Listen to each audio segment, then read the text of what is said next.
Hello all, welcome to my session. So today we are going to see that how we can create a table in S2DB with entity classes by using a features of Spring JPA and Spring Boot. So prerequisite for today's session is that you should install Java, Maven, and then you should have the IDE. It should be either Eclipse, Spring Toolsuit or IntelliJ. So any one of them is fine. And then we are using a Spring initializer, that is the portal provided by Spring to create the application easily.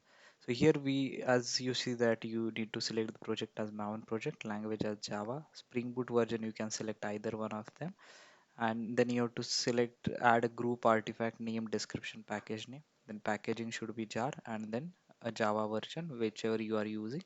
And then from add dependency button you can add a number of dependencies whatever you want for your project. So I have added the Spring Boot, Spring Web, S2 database and Spring Data JPA. Just create on click on a generate button and it will generate a zip file for you.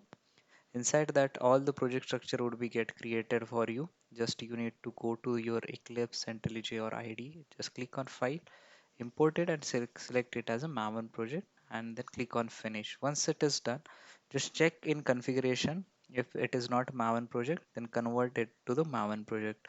So right now I have converted it to the Maven project, so option is not coming, but you can convert it to the Maven project and then just right click on it, just run as and just click on Maven clean install, and then it will download all the dependencies which are required for the Spring in the dependencies that are required in under the Maven dependencies. So once your build is successful, then we'll do the next step. As you have seen that pom.xml is having the S2DB.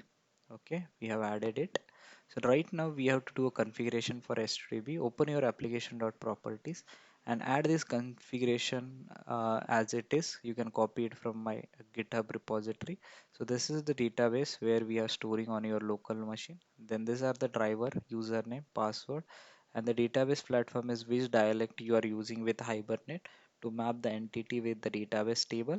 And then you can enable the S2 console to see it on your browser, and then the port on which we are running this application. Then if you want to see the SQL while generating, you can mark it as a true and it will show a SQLs as well. These are for the DDL auto properties there. By default, if you go to the Spring kind of Spring database initializer official Spring page, there are a lot of option they have given in a Spring for this, like create, drop, update, none.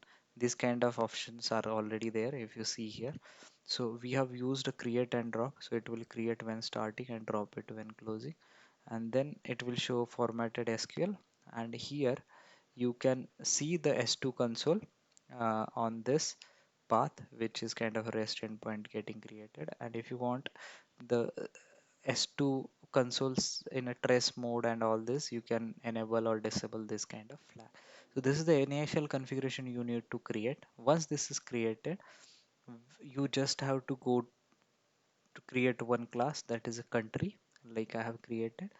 And inside that I want to create a table as country, so I have used a add table annotation. Then add entity will denote that this is an entity class mapped with any table, and these are the two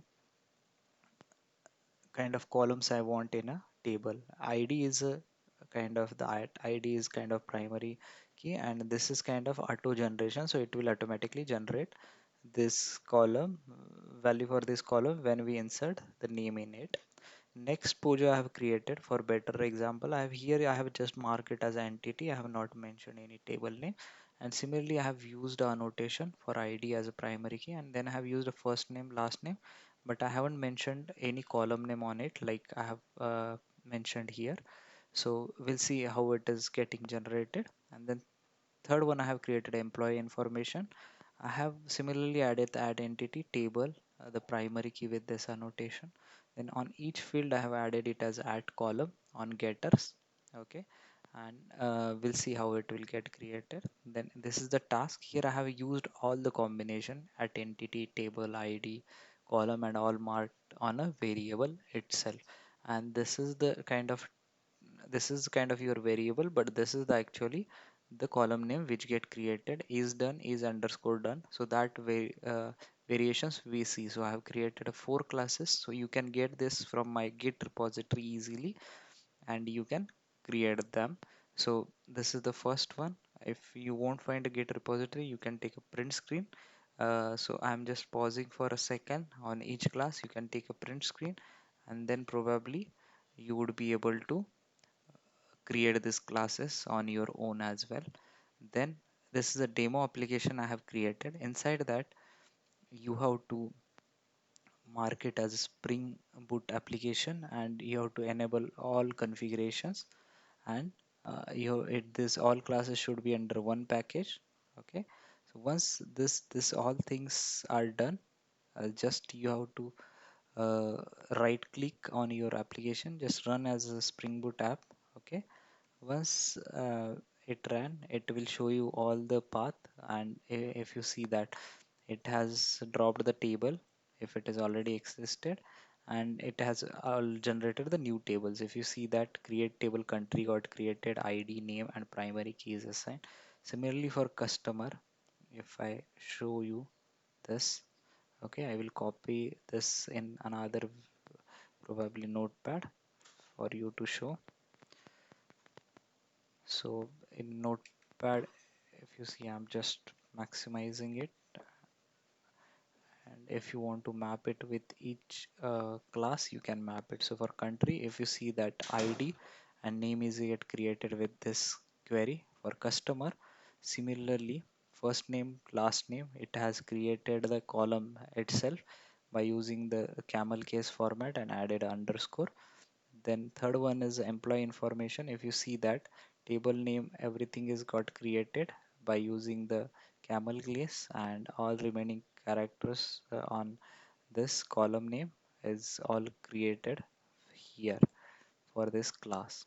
Okay, and then last table is created as a task. If you see that a target is done, same column name it has used. Okay, so just we have ran it. Now we see that how it will be visible in our application in S2 console. So just type a localhost S2 console. Okay, just select the whatever the DB you have created. So we have created this C data DB test new. Okay, what is just see your username is as it is, there is no password. Okay, so we'll just do a test connection is successful, then we'll connect it to DB. So if you see the country, customer, employee information, task, everything is got created. If I run it, you can see the ID and column. Okay, so this is how you can create the kind of classes, and you can work along with as well. And this is the easy way to kind of do the stuff. If you are if you are not able to get your classes, then you can do entity scan, and you can mention the package name. Like I am having the package name as this. If your entity classes is in a different package, and then you would be good to start with this. So this is how you can create all the tables by using the entity classes. So this is for the today's session. I'll be uploading this code to the Git. I will put URL into my video so you can get the code directly from there and you can play around it. So thank you so much for your time and thanks for listening me. Please keep subscribed to my channel. Thank you so much.